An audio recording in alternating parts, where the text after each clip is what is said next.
하나님의 말씀입니다. 우리가 아직 연약할 때에 기약대로 그리스도께서 경건하지 않은 자를 위하여 죽으셨도다. 의인을 위하여 죽는 자가 쉽지 않고 선인을 위하여 용감히 죽는 자가 혹 있거니와 우리가 아직 죄인 되었을 때에 그리스도께서 우리를 위하여 죽으심으로 하나님께서 우리에 대한 자기의 사랑을 확정하셨느니라. 그러면 이제 우리가 그의 피로 말미암아 의롭다 하심을 받았으니 더욱 그로 말미암아 진노하심에서 구원을 받을 것이니 곧 우리가 원수 되었을 때에 그의 아들의 죽으심으로 말미암아 하나님과 화목하게 되었은즉 화목하게 된 자로서는 더욱 그의 살아나심으로 말미암아 구원을 받을 것이니라. 그뿐 아니라 이제 우리로 화목하게 하신 우리 주 예수 그리스도로 말미암아 하나님 안에서 또한 즐거워하느니라.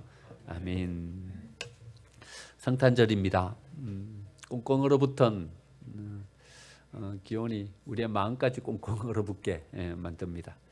이 추위를 뚫고 예수님께서 우리에게로 오셨습니다. 우리의 꽁꽁 얼어붙은 마음 또 모든 상황 따뜻하게 녹여주실 줄 믿습니다. 옆에 계신 분들과 함께 인사 나누죠. 예수님이 우리에게로 오셨습니다.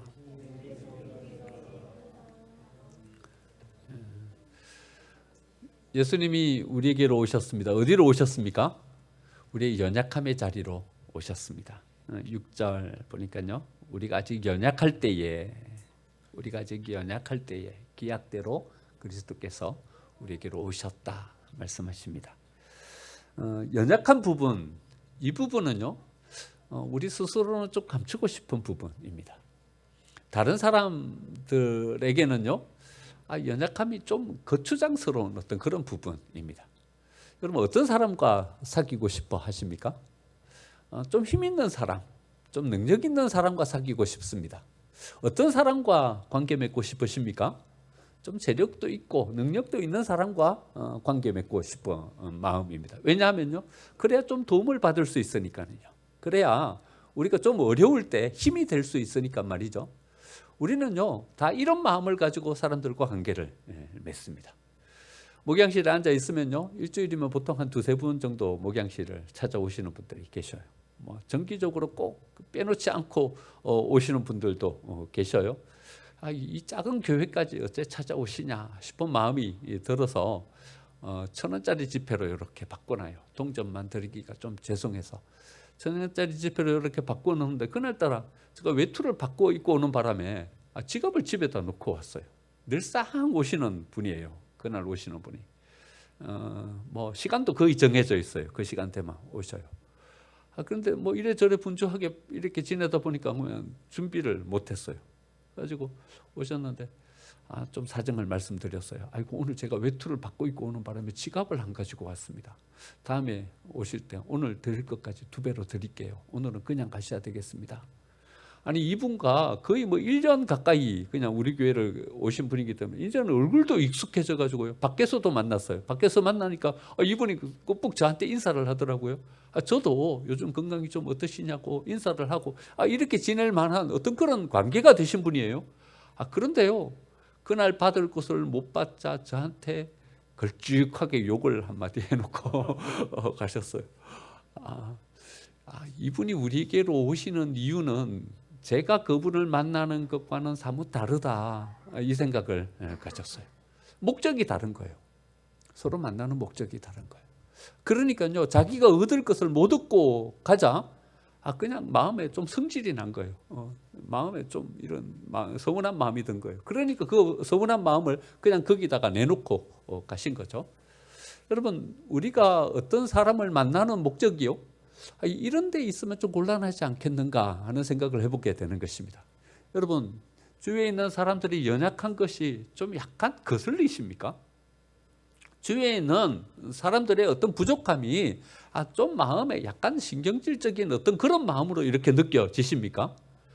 여러분 아내가 여러분들의 기준만큼 좀 넉넉하게 뭔가를 훅 잘 못 해내는 것이 좀 마음에 약간 어떤 분노의 마음 이런 마음으로 마음에 이렇게 남습니까? 우리의 자녀들이 우리의 남편들이 우리의 생각만큼 뭘 잘 해내지 못하는 것이 좀 못내 마음에 만족스럽지 못하게 느껴지십니까? 그렇다면요 우리는 우리의 마음을 한번 다시 점검해 봐야 합니다. 여러분 왜 결혼하셨습니까? 우리 자녀들을 향한 마음은 어떤 마음을 가지고 자녀들을 바라보고 있는 것입니까? 그 목적이 여러분 뭘 얻기 위해서 결혼을 하고 뭘 얻기 위해서 우리 자녀들을 키워가고 계시는 것입니까? 한번 어떤 목적으로 이 사람들과 관계를 맺고 있는가 하는 것을 한번 우리가 잘 생각해 볼 필요가 있는 것입니다.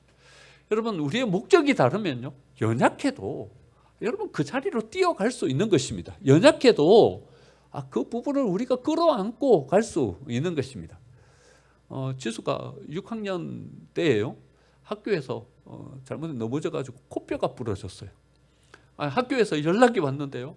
앞도 뒤도 돌아보지 않고 한 걸음에 달려갔던 기억이 있어요. 연약함의 자리, 어떤 사랑하는 대상이요, 어떤 연약함의 자리로 빠져버렸어요. 거기로 가게 되었어요. 그러면요, 여러분 연약함의 자리, 그 자리를 그냥 외면하지 않습니다. 여러분 등 돌리고 고개 돌리지 않습니다. 그 연약함의 자리는요, 더 빠른 걸음으로 더 신속하게 달려가게 되는 것입니다. 왜냐하면요, 사랑하기 때문에요. 사랑하기 때문에요. 여러분 우리가 진짜 참된 사랑의 마음을 가지면요, 어떤 대상이 연약함을 가지면 우리는 더 애틋한 마음으로 그것을 바라보게 되는 것이고요, 더 빠른 걸음으로 그 연약함의 자리를 향해서 나아가게 되는 것입니다. 예수님은요, 우리가 연약할 때, 그때에 우리에게로 나오신 분이십니다. 왜냐하면요, 예수님은 목적이 달라요. 우리에게 뭘 얻기 위해서 우리에게로 나오신 분이 아니시기 때문에 그래요. 우리에게 뭘 요구하시기 위해서 우리와 관계 맺는 분이 아니시기 때문에 그래요. 예수님은요, 우리를 사랑하시기 때문에 우리의 연약함과 우리의 부족함의 자리, 이 자리를 향해서 단걸음에 나오시는 것입니다. 그래서 우리의 연약함은요, 거추장스럽고 걸그춤이 되는 그런 자리가 아니라 하나님과 만남의 통로가 되는 자리입니다. 손 마른 병자는요, 손이 마른 것이 부끄러웠어요. 거추장스러웠어요.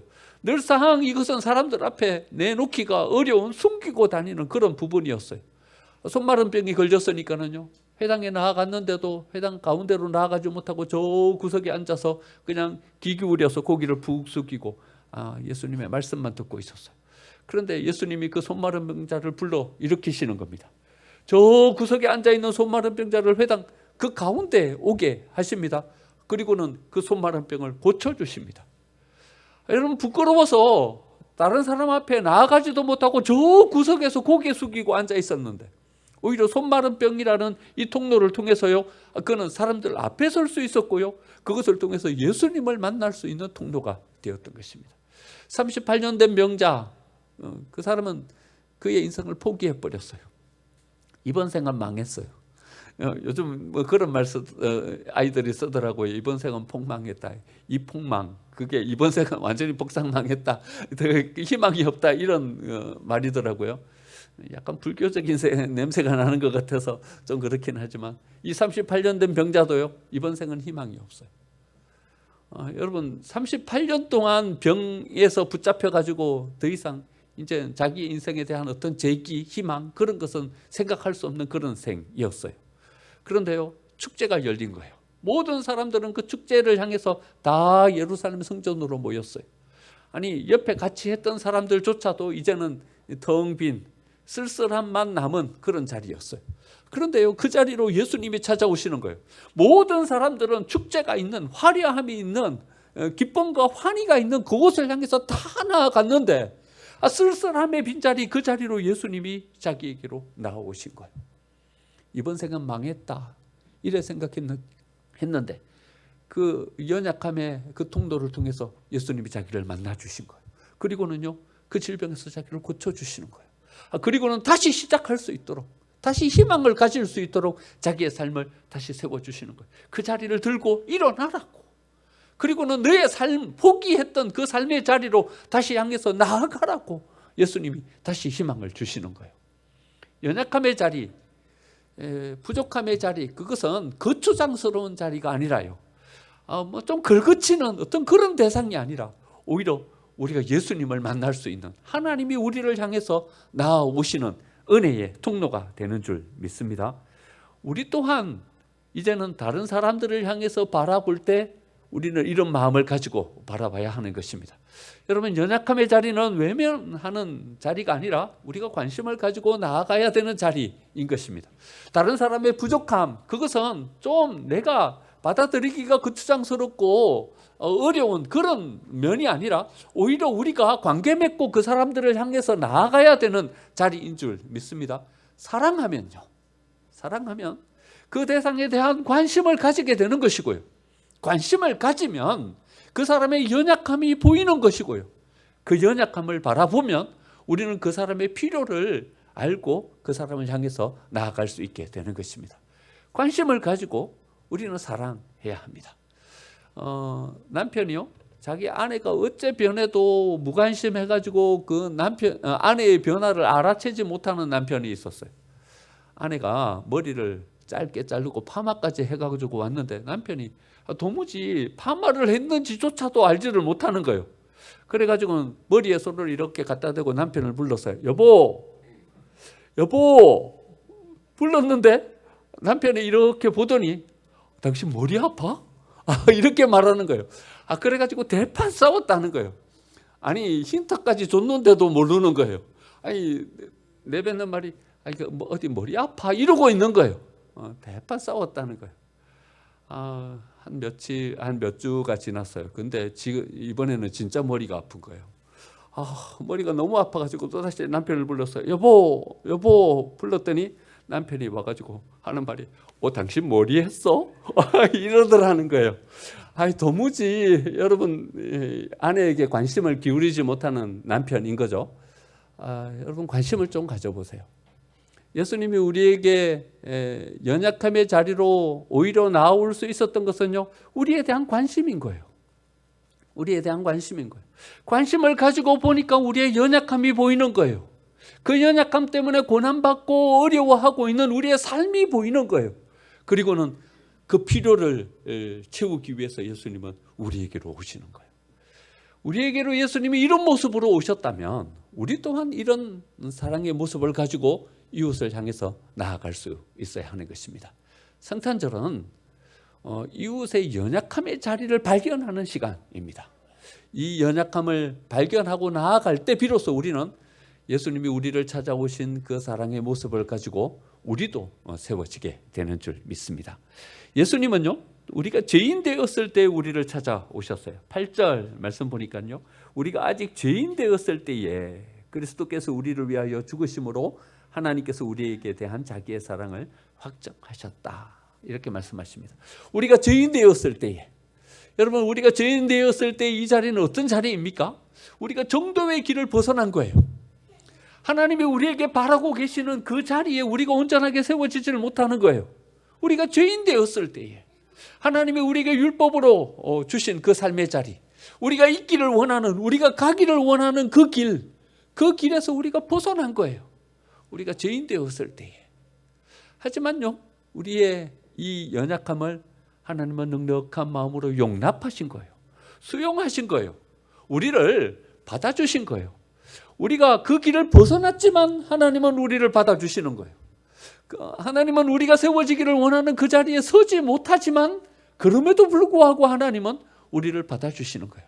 우리가 죄인 되었을 때에, 그럼에도 불구하고 하나님은 우리를 용납해 주시는 거죠. 여러분, 관용할 수 있는 크기가 사랑의 크기예요. 그렇죠?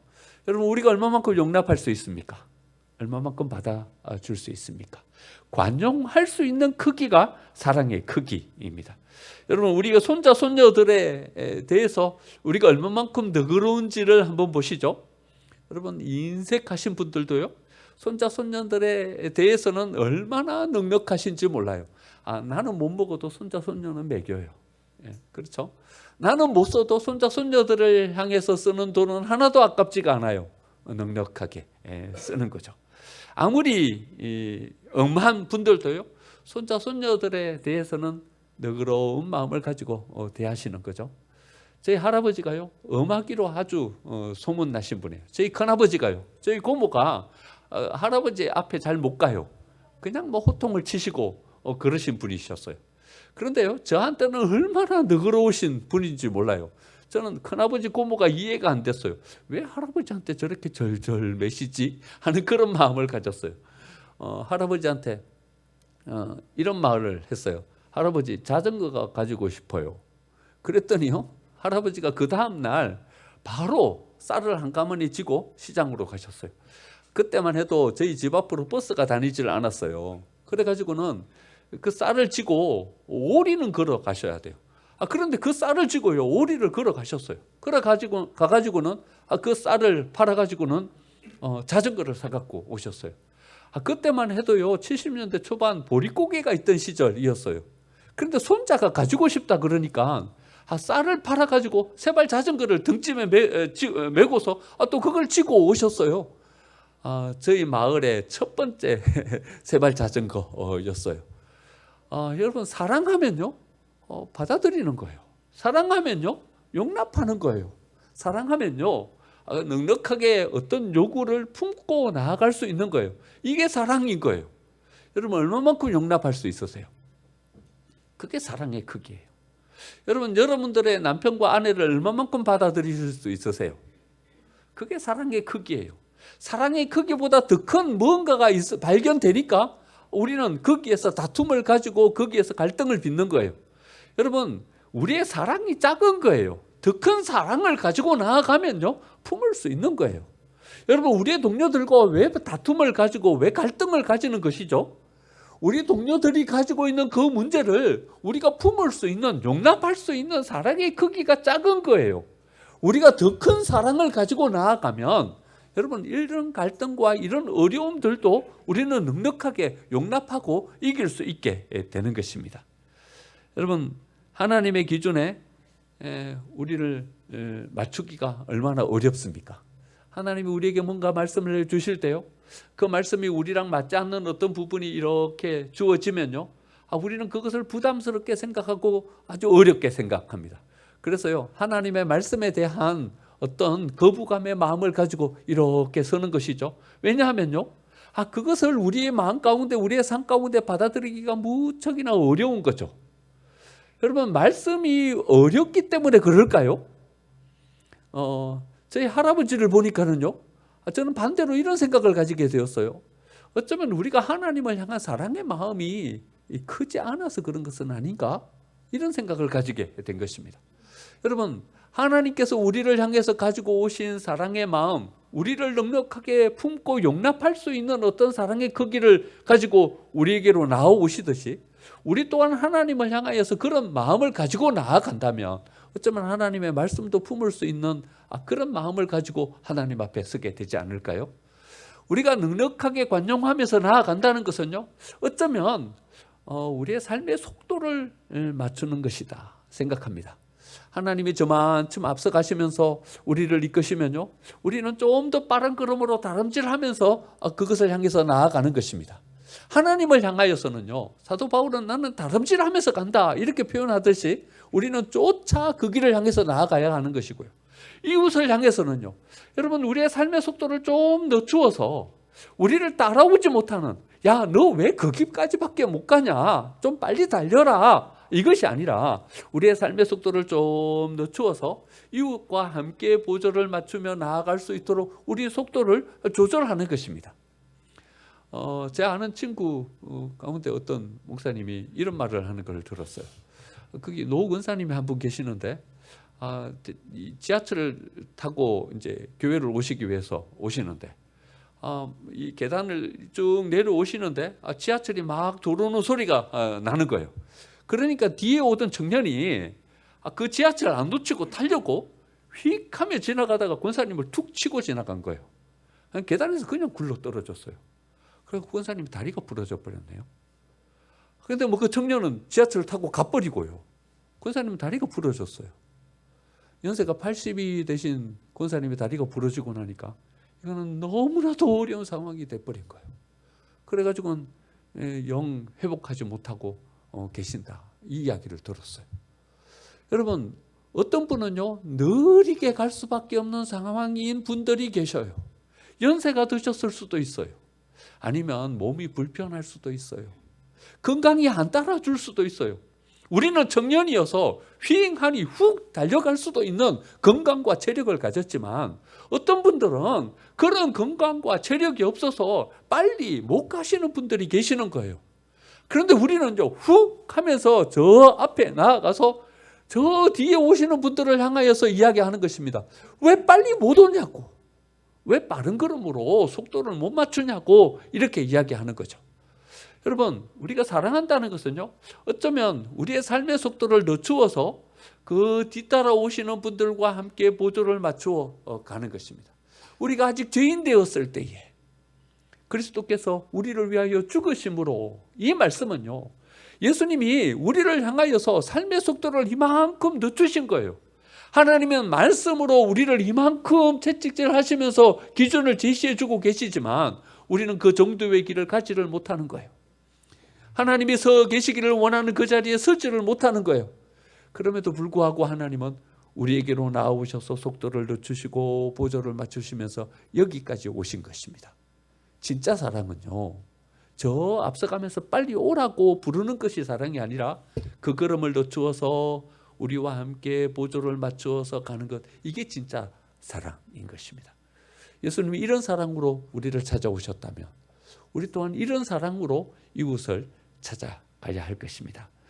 하나님은요, 우리가 원수 되었을 때에 우리를 향해서 오시는 분이십니다. 10절 말씀 보니까요, 우리가 원수 되었을 때에 그의 아들의 죽으심으로 말미암아 하나님과 화목하게 되었다 말씀하십니다. 여러분, 원수 되었을 때에 아무리 큰 사랑이어도 이 정도면 이제는 사랑을 포기할 법도 하지 않습니까? 연약해서 그렇다. 그러면 조금은 우리가 생각해 볼 수 있습니다. 연약하니까 그러면서 우리가 별로 얻을 것이 없지만 그래도 우리 것을 조금 내놓으면서 그 자리로 함께 갈 수도 있습니다. 정도의 길을 벗어났다. 그러면 좀 고쳐가지고 이렇게 좀 새롭게 세우면 되니까 좀 그 자리로 함께 나아갈 수 있겠다, 이 마음 가지고 갈 수 있을 것입니다. 그런데요, 이제는 원수 되었어요. 우리를 반하여서 쓰는 거예요. 우리를 대항해서 쓰는 거예요. 여러분, 그래도 우리가 사랑할 수 있을까요? 근데 하나님의 사랑은 어떤 사랑인가 하면요, 우리가 하나님을 향하여서 대항해서 섰을 때, 원수 되었을 때, 그때라도 우리를 향하여서 우리를 보듬고 나아가는 사랑인 거죠. 하나님의 사랑은요, 포기하지 않는 사랑입니다. 우리가 어떤 모습을 가지고서도 우리를 향하여서 포기하지 않는 사랑으로 우리를 향해서 나아오시는 분, 그분이 바로 예수님이십니다. 예수님은 사마리아를 향해서 가셨어요. 원래 가시는 길이 아니었어요. 그런데 그 길로 향하여 가시는 이유는 사마리아 우물가에서 한 여인을 만나기 위해서 거기로 가신 것입니다. 그 여인은요, 연약함을 안고 있는 여인이었어요. 그래서 그 연약함을 치유하시기 위해서 가셨어요. 그 여인은요, 정도의 길을 벗어났어요. 그런데 그 여인의 정도의 길을 벗어났음에도 불구하고 그 여인을 온전하게 세워가기 위해서 그 여인을 찾아가십니다. 그런데 그 여인이 예수님을 향하여 대하는 태도를 보면요, 좀 약간 쌀쌀맞아 보입니다. 당신은 유대인으로서 어찌하여 나에게 물을 달라 하나이까? 이렇게 이야기합니다.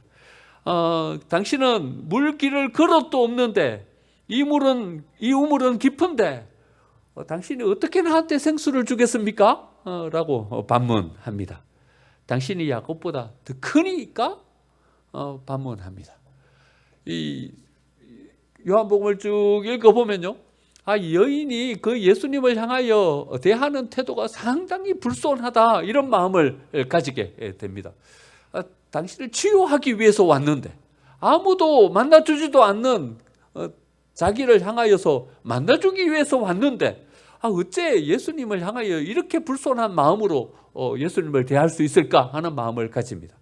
하지만 예수님의 태도를 보면요, 예수님은 포기하지 않으십니다.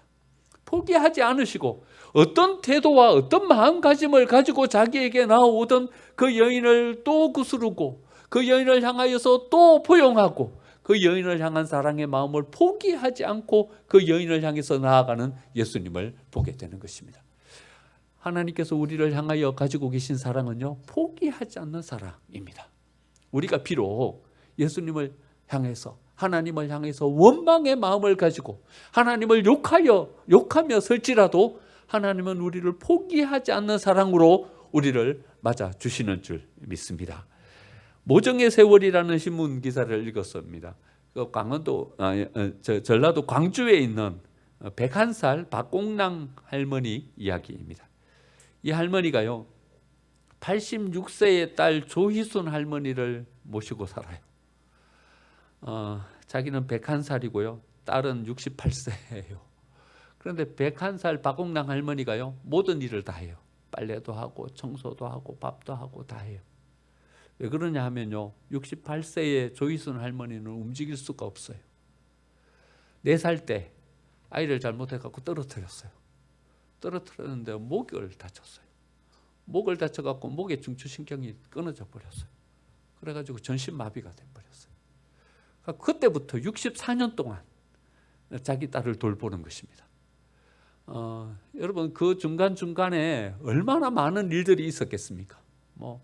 자기 남편이 자기 딸도 자기도 버리고 도망가 버렸어요. 이런 일부터 시작해가지고 수많은 많은 일들이 벌어진 거예요.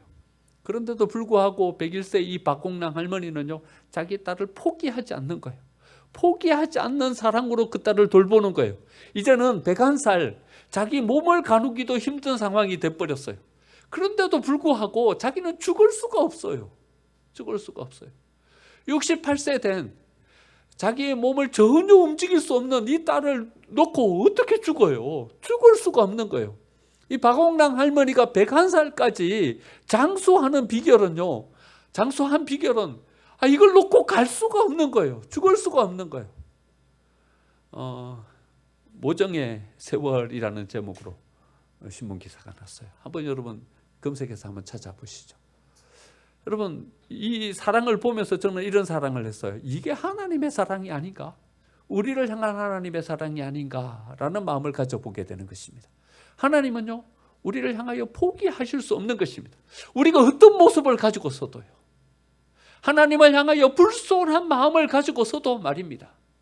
정도의 길을 벗어나서 저만치 멀리 떨어져 가 있어도 말입니다, 연약한 모습을 가지고 하나님 앞에 하나도 득될 것도 도움이 될 것도 없는 그런 모습을 가지고서도 말입니다, 하나님은 하나님의 그 사랑으로 이 모든 것을 끌어안고 포용하는 사랑을 가지고 우리에게로 나오시는 것입니다.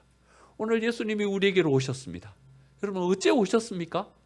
연약함에도 불구하고, 우리의 이 연약함에도 불구하고 우리를 향해서 나오시는 것입니다. 정도의 길을 벗어난 죄인의 자리에 서 있었음에도 불구하고 우리에게로 나오시는 사랑인 것입니다. 우리가 하나님을 향하여 욕하고 하나님을 반역하면서는 그 자리에 서 있을지라도 우리를 향해서 나오시는 사랑인 것입니다. 우리는 하나님으로부터 이런 사랑을 받아서 여기에 섰습니다. 이제는 우리 또한 이런 사랑을 가지고 우리 이웃을 향해서 나아가야 되는 것입니다. 여러분, 이 조각을 혹시 아십니까? 혹시 누가 만든 조각인지 아십니까? 미술에 관심 있으신 분들, 누가 만든 조각인 줄 아십니까? 혹시 아시는 분 계셔요? 로댕이 조각한 조각입니다. 혹시 이 조각에서 발견되는 좀 특이한 부분이 있어요? 손을 유심히 한번 보시죠. 예, 근사님. 대번 딱 하셨네요. 이거는요, 한 사람의 두 손이 아니에요. 왼손, 오른손이 아니에요. 두 사람의 손이에요. 둘 다 오른손이에요. 그렇죠? 로댕이 둘 다 오른손을 조각한 거예요. 그렇죠? 떡볶이에는 한 사람이 이렇게 하고 있는 것 같은데 자세히 바라보면 둘 다 오른손이에요. 그렇죠? 둘 다 오른손. 이 조각의 이름을 혹시 아세요? 되게 유명한 조각이에요. 로댕에 생각하는 사람만큼 유명한 조각이에요. 이 조각의 이름이 뭐냐 하면요, 대성당이에요. 대성당. 손이 이렇게 마주하고 있는 손인데요, 두 사람의 손이 이렇게 마주하고 있는 대성당이에요.